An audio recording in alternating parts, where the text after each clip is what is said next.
Most people think trucks from the 1940s belong in museums, but I just watched a 1948 Ford F1 Hollaboat trailer like it was built yesterday.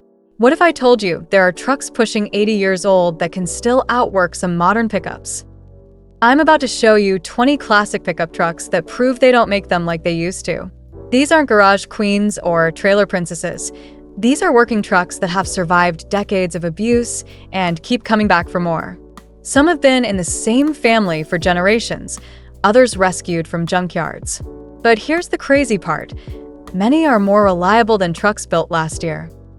Let's start with the granddaddy of them all, the 1948 to 1952 Ford F-Series.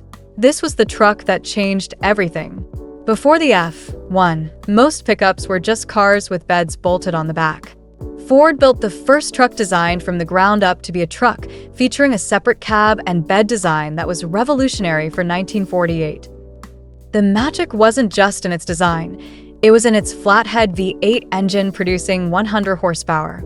These engines were so overbuilt that many are still running today with original parts. I know a guy in Texas with a 1949 F, one that has 400,000 miles on the original engine, and it starts every morning without fail.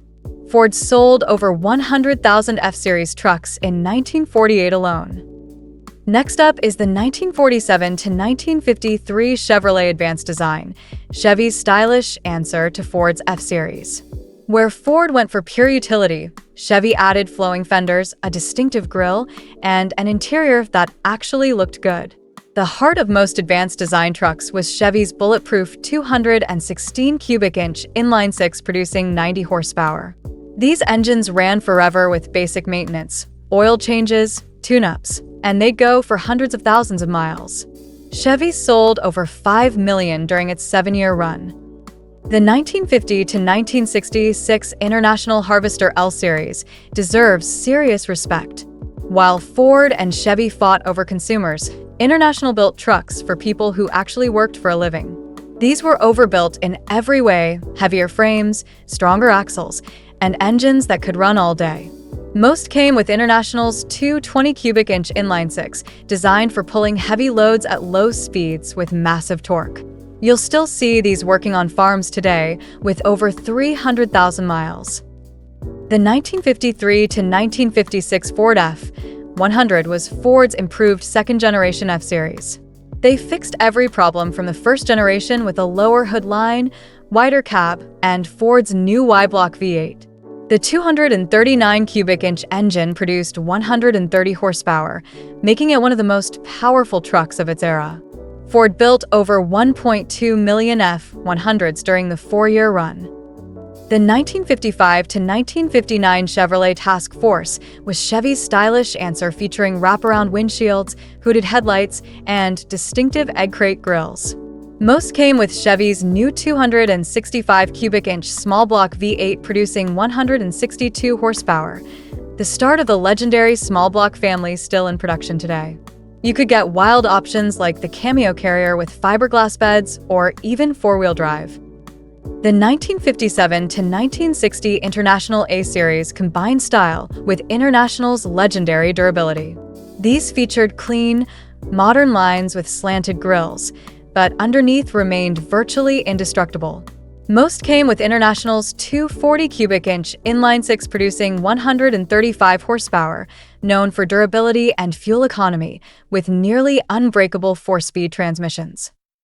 The 1960 to 1966 Chevrolet C/K series introduced the modern pickup truck with independent front suspension, a huge improvement over solid front axles.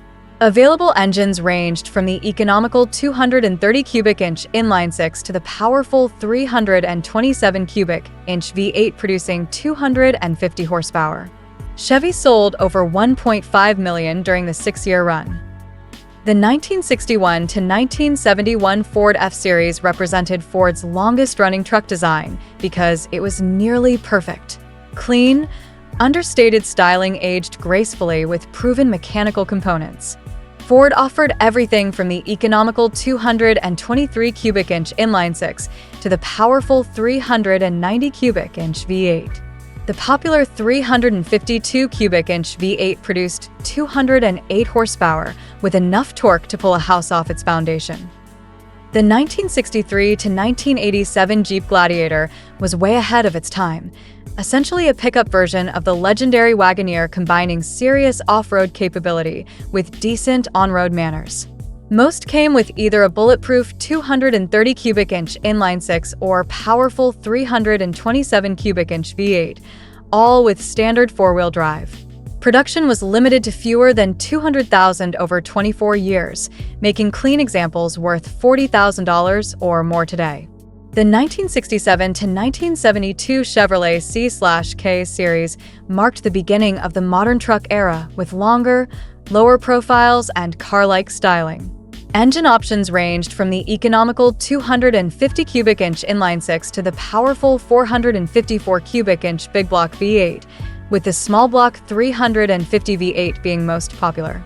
These introduced luxury features like air conditioning, power steering, and AM/FM radios. Chevy sold over 2 million during the 6-year run. The 1967 to 1996 Ford Bronco deserves mention for incredible durability. Early Broncos came with either a 170 cubic inch inline-six or 289 cubic inch V8. The massively overbuilt frame, thick steel body panels, and abuse-resistant components mean many first-generation Broncos are still working today with over 200,000 miles. The 1968 to 1998 Chevrolet K5 Blazer was Chevy's full-size answer to the Bronco, combining truck capability with SUV versatility.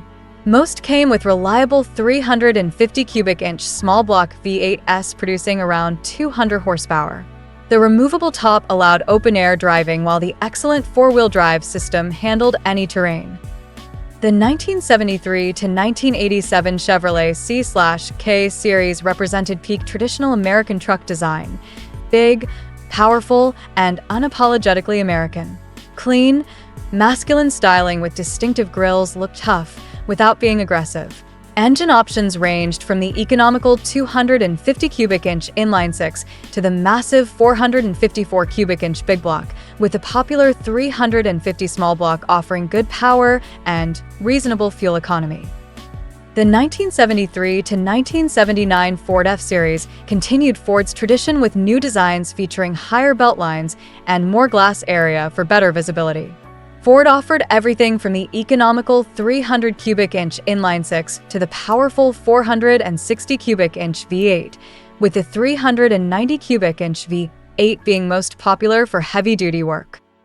The 1975 to 1993 Ford F-Series included some of the most reliable trucks ever built. The 1980 redesign introduced fuel injection and electronic ignition for improved reliability and fuel economy.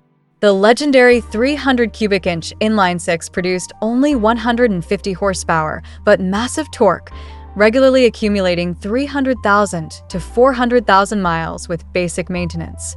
Many are still running today with original components.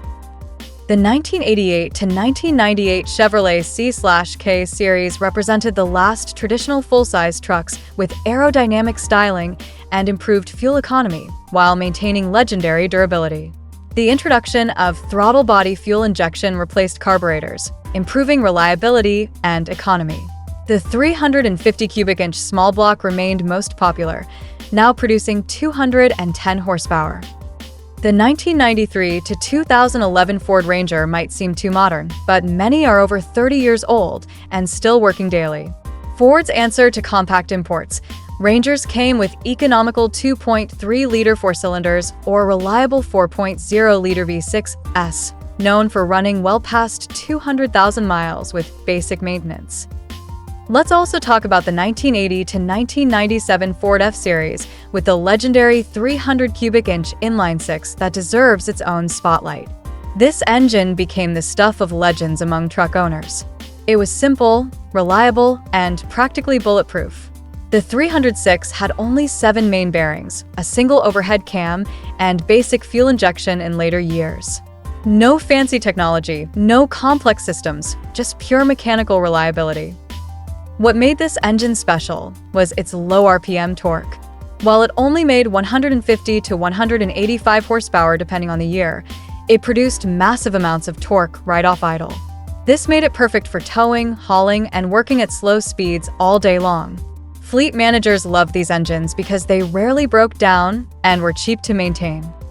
The 1978 to 1991 Ford Bronco also deserves special mention for taking the original Bronco concept and supersizing it. Built on the F-Series truck platform, these full-size Broncos were massive, capable machines that could handle serious work and serious play. Most came with either the 351 cubic inch V8 or the legendary 306, both known for their durability. These full-size Broncos became icons of American excess in the best possible way. They were huge, thirsty, and unapologetically rugged. The removable rear roof section meant you could have open-air driving when you wanted it, while the solid construction meant these trucks could handle whatever you threw at them. Many are still working today as farm trucks, hunting vehicles, and winter beaters. The 1987 to 1996 Dodge Dakota deserves recognition as one of the most underrated trucks ever built. Chrysler positioned the Dakota as a mid-sized truck between compact imports and full-size American trucks, and it hit that sweet spot perfectly. Early Dakotas came with either a 2.5-liter four-cylinder or a 3.9-liter V6, both derived from proven Chrysler engines. But the real excitement came in 1991 when Dodge stuffed their 5.2-liter V8 into the Dakota, creating the first midsize truck with V8 power. This engine produced 230 horsepower and made the Dakota a genuine performer. Even better, it was based on Chrysler's legendary LA small block family, so parts were cheap and plentiful. What made the Dakota special was its combination of capability and maneuverability. It was big enough to do real work, but small enough to park in normal parking spaces. The construction quality was excellent, with many Dakotas still working today with well over 200,000 miles on them. Here's what all these classic trucks share that modern trucks have lost. They were built to be repaired, not replaced. You can fix most problems with basic tools and readily available parts. They were overbuilt for their intended use, lasting longer than expected. Designed when fuel was cheap and regulations minimal, engineers focused on durability over efficiency. But there's something else these old trucks had that's almost impossible to find today: character. Each one had its own personality, its own quirks, and its own way of doing things. A Ford felt different from a Chevy, which felt different from an International. Today's trucks are more similar than different, built to meet the same regulations and appeal to the same broad market. Take maintenance, for example. On a 1970 Ford F-100, you can change the oil, replace the spark plugs, adjust the carburetor, and fix almost anything else with basic hand tools. The engine bay is spacious, everything is accessible, and the systems are simple enough that any decent mechanic can figure them out. Try that on a modern truck with its computer-controlled everything, and you'll need a degree in electrical engineering. These old trucks also had something modern trucks lack: mechanical sympathy. You had to understand your truck, listen to its sounds, feel its vibrations, and respond to its needs. Modern trucks isolate you from the mechanical experience, which makes them more comfortable but less engaging. When you drive a classic truck, you're part of the machine, not just a passenger being transported. The ownership experience was different too. When something broke on an old truck, you fixed it. Parts were cheap, labor was reasonable, and most problems were straightforward to diagnose. Today, when a modern truck's computer system fails, you're looking at thousands of dollars in repair bills and possibly weeks in the shop waiting for parts. The challenge these trucks face in 2025 is finding parts and qualified mechanics. Many manufacturers are gone, and knowledgeable mechanics are retiring. Rust is also a major enemy, especially for trucks from snowy climates with road salt. However, there's a growing enthusiast movement keeping these trucks alive. Online communities share repair tips and part sources. Specialty companies reproduce hard-to-find parts. Classic truck shows celebrate these mechanical legends. The real test isn't whether they start and drive, it's whether they can still do their intended work. Amazingly, most can. A 1950 Chevrolet can still haul hay. A 1965 Ford can still tow boats. A 1975 International can still climb mountains. What's remarkable is many are more reliable than modern vehicles. No computers to fail, sensors to malfunction, or complex emission systems to break down. When something goes wrong, you can usually figure it out and fix it yourself. Modern trucks are more comfortable, safer, and fuel efficient. They have air conditioning, power everything, and can tow enormous loads. But they're also more complex, expensive to repair, and designed to be replaced rather than maintained indefinitely. These 20 classic trucks prove good engineering never goes out of style. Built when trucks were tools first and lifestyle statements second, their designers understood trucks had to work every day, in all weather, with minimal maintenance. They succeeded beyond their wildest dreams. In 2025, as we move toward electric and autonomous vehicles, these mechanical dinosaurs remind us what we've gained and lost. We've gained comfort, efficiency, and capability, but we've lost simplicity, repairability, and the satisfaction of fixing things with our own hands. The fact that trucks from the 1940s and 1950s still work today testifies to their engineers and owners who maintain them. These aren't museum pieces, they're working vehicles earning their keep daily, representing an era when things were built to last. Check out this next video to see the most expensive classic truck restorations that went completely wrong.